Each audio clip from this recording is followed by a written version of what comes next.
And I'm a hacker. And it's only very recently that I've been able to, I don't do podiums very well, because I'm definitely not that important. It's only recently that I've been able to describe myself as a hacker.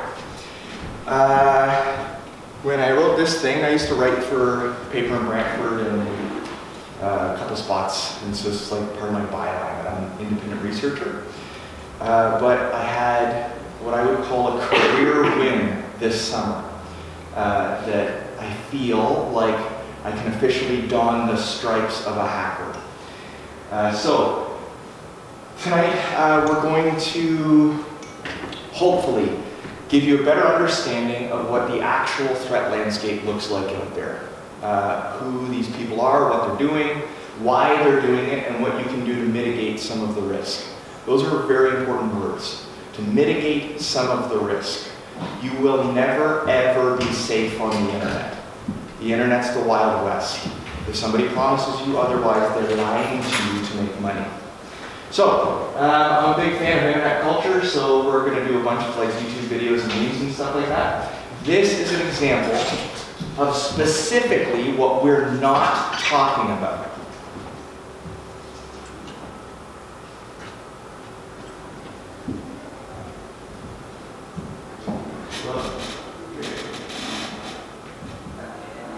They've already gone to the NCIS public Okay, here's the best one. I don't believe you. And he's like, let me get my hands on the keyboard too, because that'll help. Anyways. Yeah, so we're just going to leave it windowed. So I'm going to break it into 3 parts tonight. Number 1, we're going to go over who's doing what and why I think they're doing it. Here's your first lesson on hacking. If somebody comes to your business with a bright yellow vest, a clipboard, and carrying heavy boxes and says they need to see the server room, I need to see credentials.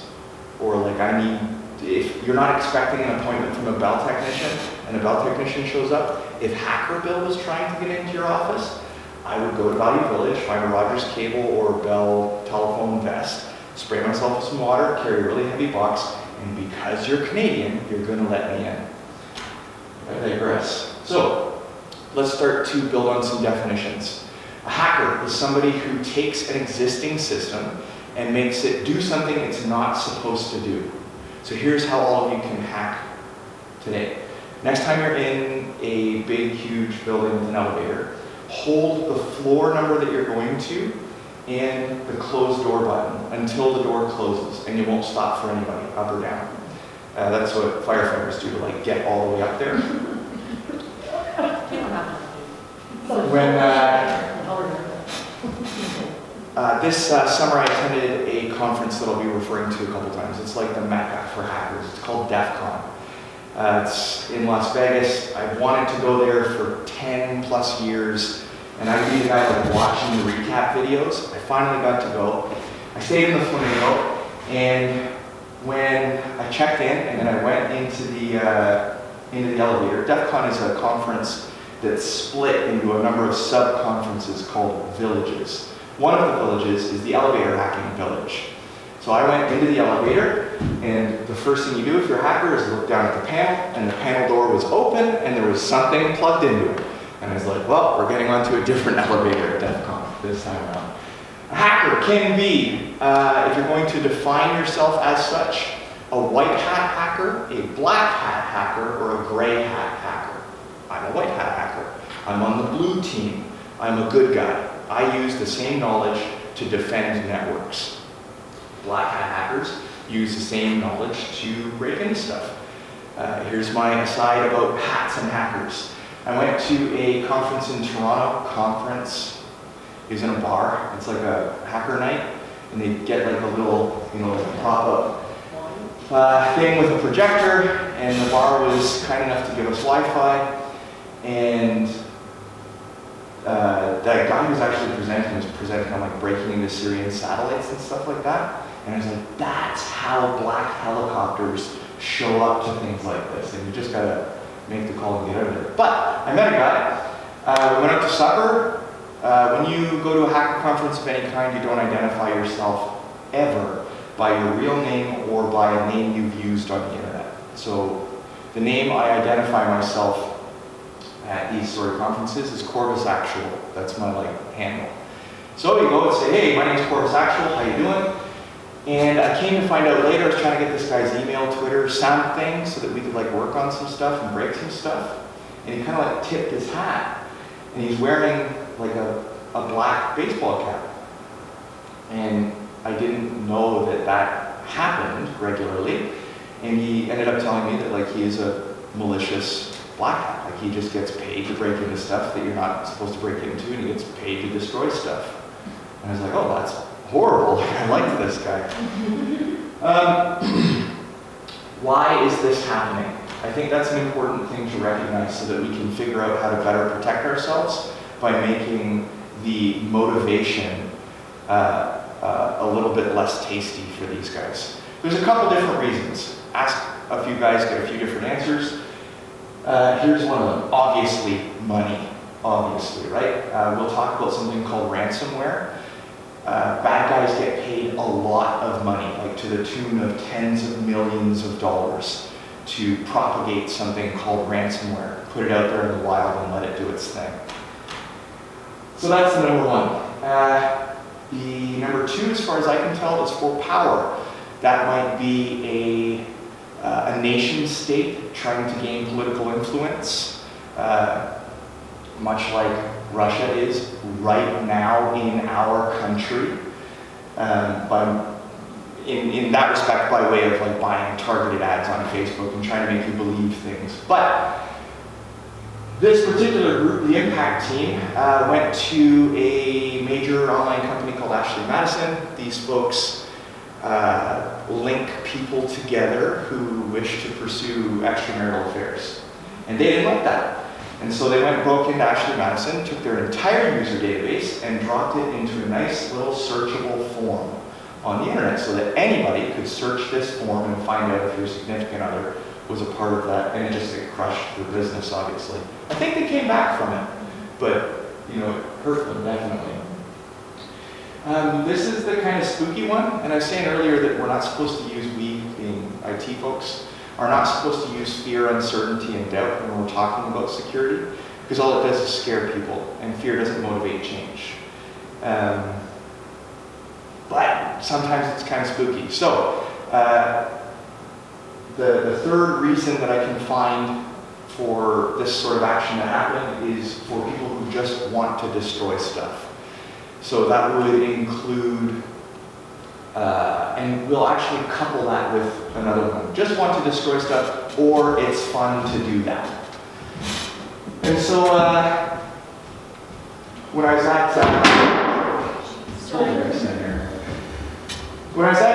DEF CON this past summer, one of the villages that you could attend was effectively the municipal government village type of thing, where they had a number of control centers set up that control things like water pumps and electrical grids, and then you just had a bunch of dudes there trying to break it. So I had a number of conversations there where people were talking about malicious people on computers up at the nation-state level like it was a war already happening on the internet. And that's going to bring me right up to here.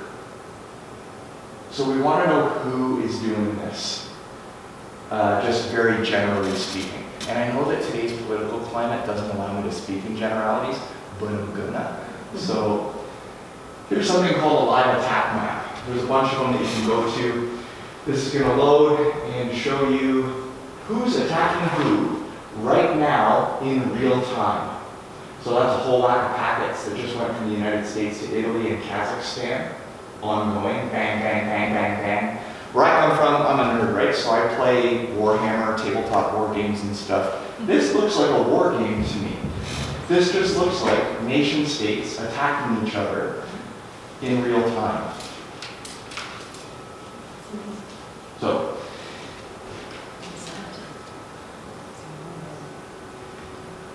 that's happening.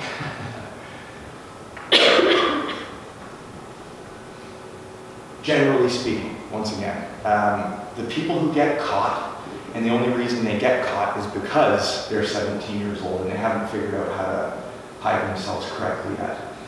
But generally speaking, or it's generally understood that bad guy hackers are 17-year-old boys. And the majority are going to come from the nation states that you would assume they would come from. So the United States, the UK, Pakistan, Russia, China, and we're just effectively globally at war all the time on the internet with 17-year-old kids from those countries. Does anybody recognize, or by show of hands or by show of nod, the mask on the left-hand side? Cool. So, mask on the left-hand side is from a comic book called V for Vendetta, and a movie. But it was adopted by this group of hackers called Anonymous. And I really, really like Anonymous. I think they stood for, ultimately, a really vigilante justice kind of, we'll take care of the internet because you can't do it correctly type of thing. Anonymous was a hacker group. I don't really think they're around too much anymore. And when hacker groups get together, they name themselves. Anonymous was unique because there was no established order, or there was no leadership or no organization. The punchline was that you are anonymous. I am anonymous. So we are all anonymous by virtue of being alive and being human beings. But here's something kind of spooky. They gained a lot of notoriety by attacking the Church of Scientology. That was like their first major thing. And then they went after everybody ever, like eBay, US government, everybody. But they used to put these videos out. Hello, leaders of Scientology. We are anonymous. Over the years, we have been watching you, your campaigns of misinformation, your suppression of dissent, your litigious... Right, and that's like out of like a dystopian movie. So I don't know, that's the nerd inside me. I like that media, I like that content. I'm like, yeah, go get them. Anyways. Okay, so here's some meat and potatoes for you, because it's no wonder that, if you had to picture in your mind what a hacker looks like, it's probably like a 17, 18-year-old boy with a black hoodie on in his mom's basement, or something to that effect. That's generally speaking what people are thinking about. But I've compiled a couple different attack vectors that I think, generally speaking, the whole world should be in tune with. But more specifically, small business owners. Because if we look at the threat landscape, that's a big LinkedIn word for everything that's happening on the internet, you have thousands and tens of thousands of attack opportunities, right? So everything from bad USB keys that we'll get into, to weird looking emails that everybody gets that why on earth would I open this resume from someone who I don't know and I'm not hiring, like that kind of thing. So they're all over the place. But the three big ones are DDoS attacks, malware, and social engineering. So first one is malware. We'll play this. Actually, I'll give a quick synopsis of what this video is about. Then we'll play the video, and I'll give you an example of when I saw this in the wild. So they're going to be talking about ransomware. We touched on that earlier. This is how ransomware works. It's a file. You get this file either through a USB key or an email. You pick up this file somewhere. And when you click on this file, it's going to take all of your important stuff. So your pictures, your documents, databases. So in the business world, that would look like email backups, simply accounting databases, or I guess it's Sage 50 now, but Sage 50 databases, pictures, backups, documents, all that important stuff. It's going to put it in a big, huge box and put a lock on the box. Then it'll say, these hacker people have the key to the box. And it costs $17,000 to open up the box. And you have 12 hours to make up your mind. If you don't make up your mind in that time period, that will incrementally get more expensive until a time where the box is locked forever. So, I'm not making it up, it's on the news. A growing crime trend across the United States is happening right here in Tampa Bay. It could be lurking as close as your fingertips right now. As it is reported, Okay, don't be scared, we'll figure out how to fix this. On your precious family memories and your wallet. A thief didn't have to break into this family-owned body shop in Seminole to steal valuables and hold them hostage. We had a pop-up on our main computer that read that all our files would be destructed within a couple days if we didn't pay $1,000. That computer filled with not only important business information, but also thousands of family vacation photos. You never think it's going to happen to your family business. Tyler DiGregola falling victim to an online shakeout scheme known as CryptoLocker. The malicious software hijacking their personal computers, demanding a $1,000 ransom. Your pictures, your music, your documents, your videos, Quicken and QuickBooks financial data, internet favorites, emails, everything like that that it can get its hands on. CryptoLocker gets into a personal computer through spoof emailing. Right, so we get the point, right? Here's how that looks, because everybody's very calm in this video, but that's not what it looks like when your business or your home gets hit by ransomware. I co-own an IT business, and before I worked in IT, I worked as a social worker. So we have two verticals that we chase: dental offices and nonprofits. And it doesn't make sense, and there's no way to figure out how to mingle them. It just doesn't make sense, and that's our business. I got called out to a dental office I'd never been to before. And generally speaking, just in truth, dental offices are really fat targets because they're cheap, they don't value security, and when the computers are turned off, now they're not making money. So they're real swollen targets. I got called in and the office manager showed me to the computer. They had a virus or something like that. If you see a pop-up on your computer and it's big and red and it's counting down, immediately unplug your computer from the wall. I don't care if it kills your computer. Unplug it from the wall. Because the problem with CryptoLocker or these ransomware infections is it doesn't only hit your computer anymore. It hits everything your computer can see. So it'll hit, that Staples backup drive that you think is keeping all your stuff real safe. If it's plugged in, that gets smoked. If it can see your server will get smoked. If it has a worm attached to it, it'll smoke every computer in your office. So I got brought in, saw this, and went, yep. So show me where your backups are, because this is, it's like when you take your dog to the vet, and for me, this is the first time I've had my dog neutered, and just call me when he's out and when he's good. But to the vet, they do this like 4 times a day. So I was like, yep, your backups are going to need your backups. This whole thing's popped. They're like, well, we don't have backups. Like, okay. So here's how the conversation works when I'm in that situation. I've had to do it 3 times.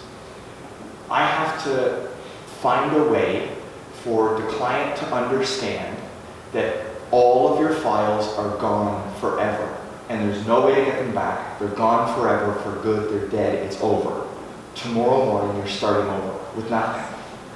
And so the problem is, I say that like 2 or 3 times, and they're like, okay, so, all right, so what are we gonna do? And you're like, no, I don't, it's over. And this specific type of thing, it's over. So, because they're bad guys, they use Bitcoin to get paid, because Bitcoin can't be traced, and that's perfect. So, instead of, because a lot of small businesses don't have any sort of like reaction planning put in place, let alone any like security policy, right? This just happens, and now we adapt. So he went and got the office manager, brought her into the office. He was like, okay, here's what we're going to do. We're going to pay the pirates, because generally speaking, it would be bad business practice if you gave them the money and they didn't give you your files back. That's why it works. Because if you pay them, they give you your stuff back.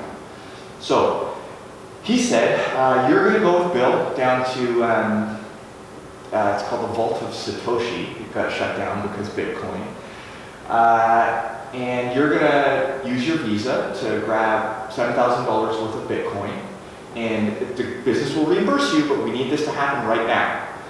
And the office manager, you could see like, you know, I just twist the social worker hat on and I'm like, oh, here we go. And it's just like, I think I want to talk to my husband first before we go and do all this kind of stuff. And then the business owner turned and was like, nope, this needs to happen immediately.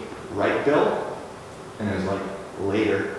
Because, you know, you find yourself in one of those ethical things and it's just adios. But that's the way the conversation looks for ransomware. But don't worry, we'll figure out how to fix that problem. Social engineering. This is my favorite. Okay, so social engineering doesn't require any sort of technical prowess at all. It's the art of hacking humans. Okay, so there's a source at the bottom there, stem0.ghost.io. Tonight at 10:30, when you're about to get involved in a YouTube loop that is totally senseless, go to that website and read up on social engineering. Because you can use social engineering as a completely black hat, malicious way to manipulate people. But social engineering is the art of getting something you want or getting access to something you shouldn't have access to by means of exploiting humans. So that's showing up to the front desk with the bell jacket on and maybe acting frustrated and like, especially if you were to show up 15 minutes before the place closes and you told the person at the front desk, I'm frustrated too, I'm supposed to be off a half an hour ago, listen, all I have to do is change the filter. Can you just show me where the phone system is? And like, you know, pretty much 8 out of 10 times, they're just going to show you where the phone system is. At DEF CON, we're going to go up here. At DEF CON, they have a social engineering village. They have villages for everything at DEF CON. They have a village called the Evidence Tampering Village, where you go in and it's like a chemistry lab. And they're trying to come up with a solution that they can dab onto evidence tape that will let them peel the evidence tape back, do whatever they need to do to the box, and then it becomes tacky again, and they can put the evidence tape back on. Because it's like physical hacking, right? It's also a great way to get the FBI to show up. But, DEF CON. Okay. Every single year at DEF CON, they have these competitions called Capture the Flag. To win a Capture the Flag, you have to do one of, let's say, 25 different things that you can do to win this game. And the more things you do on the list, the more points you get towards your overall score. At the Social Engineering Village, they have a Capture the Flag where they just pick a Fortune 500. This year it's Boeing. And there's a list of, I think it's 60 data points. And they call the customer service hotline. And they see how many of these data points will the other person on the other side give me, right? And so if, like a typical or common one would be every time you're talking to somebody from customer service, they complain about how slow their computer is. And so you would just try to parse in there or drop in there something about, oh man, I hate when that happens. You know, we haven't updated our computers here in like 5 years. Are you guys still on Windows 7? Yeah, we are. Oh, that's crazy. So anyway, and they're running Windows 7 at home, right? And so